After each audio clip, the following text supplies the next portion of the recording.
ان الحمد للہ اما بعد اعوذ باللہ من الشیطان الرجیم بسم اللہ الرحمن الرحیم سورۃ البقرہ آیت نمبر 128۔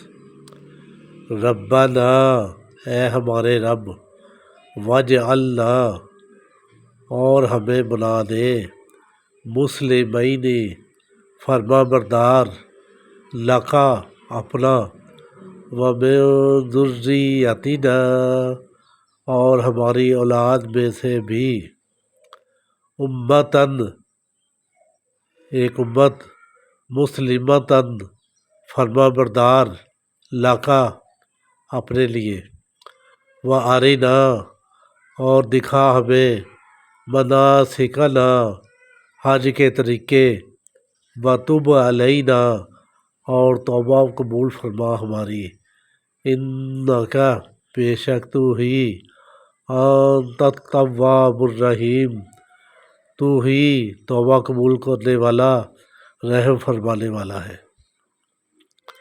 ربنا اے رب ہمارے، واجعلنا اور بنا ہمیں، مسلمین فرما بردار، لکا اپنا، ومن ذریتنا اور ہماری اولاد میں سے بھی، امتاً ایک امت، مسلمتاً فرما بردار، لکا تیرے لیے، وارنا اور دکھا ہمیں، مناسکنا حج کے طریقے، وتب علینا اور توبہ قبول فرما ہماری، انکا بے شک تو ہی، انت التواب الرحیم تو ہی توبہ قبول کرنے والا، رحم فرمانے والا ہے۔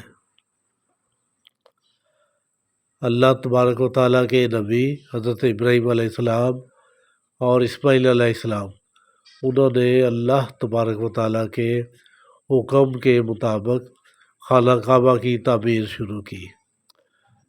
شروع کی اور وہ ساتھ ساتھ پھر تعمیر بھی کر رہے تھے اور ساتھ دعا بھی کرتے تھے کہ اے رب ہمارے، ہم سے قبول فرما، جو بھی ہم کام کر رہے ہیں خالص تیری رضا کے لیے، اور لالچ اور ریاکاری سے بچ کر ہم کر رہے ہیں۔ تو ایک تو جو نبی کی دعا ہے وہ ہمارے لیے رشد و ہدایت ہے کہ ہم نے انہی الفاظ سے دعا مانگنی ہے، کیونکہ انہی الفاظ کو شرف قبولیت بخشا گیا ہے۔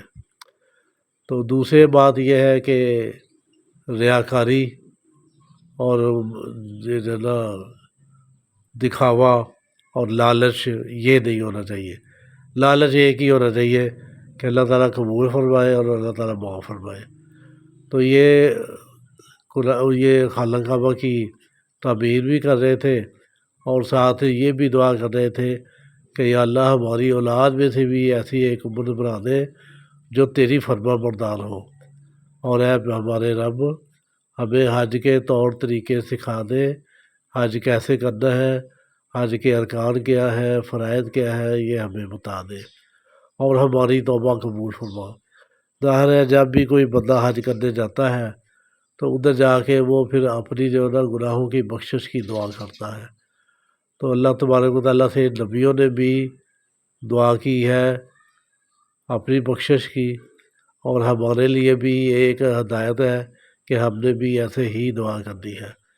اور اللہ تبارک و تعالیٰ وہ ہستی ہے جو مالک کائنات ہے، خالق کائنات ہے، اس نے ہی یہ کائنات تخلیق کی ہے اور اس نے ہی ہماری توبہ قبول کرنی ہے، اس کے علاوہ اور کوئی توبہ قبول کرنے والا نہیں۔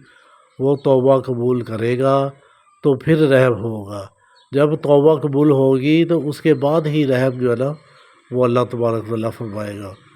یا دوسرے الفاظ میں یہ کہنا چاہیے کہ اللہ نے جس پر رحم کا ارادہ کرنا ہے نا، اللہ نے اس کو معاف فرما دینا ہے۔ تو اللہ سے ہر آن اپنے گناہوں کی معافی مانگتے رہنا چاہیے۔ اٹھتے بیٹھتے ہماری زبان سے، ہمارے ہاتھوں سے کتنی ہی اللہ کی نافرمانیاں ہوتی رہتی ہیں جو گناہوں کے زمرے میں آتی ہیں، اور ہمیں چاہیے کہ ہم فارغ بیٹھنے سے بہتر یہ ہے کہ ذکر اذکار کرتے رہیں، اللہ سے اپنے گناہوں کی بخشش طلب کرتے رہیں، اور اللہ سے ہدایت اور رحمت طلب کرتے رہیں۔ یہ دن بہت قیمتی ہے، اور کل 9 عرفہ کا روزہ یہ بھی ہم سب رکھیں، ایک دوسرے کو ترغیب دیں۔ اللہ تعالیٰ یہ ہمیں روزہ رکھنے کی اور اپنی جناب سے ہمیں بخشش فرمائے اور ہماری مغفرت فرمائے۔ دعاؤں میں یاد رکھیں۔ السلام علیکم ورحمۃ اللہ۔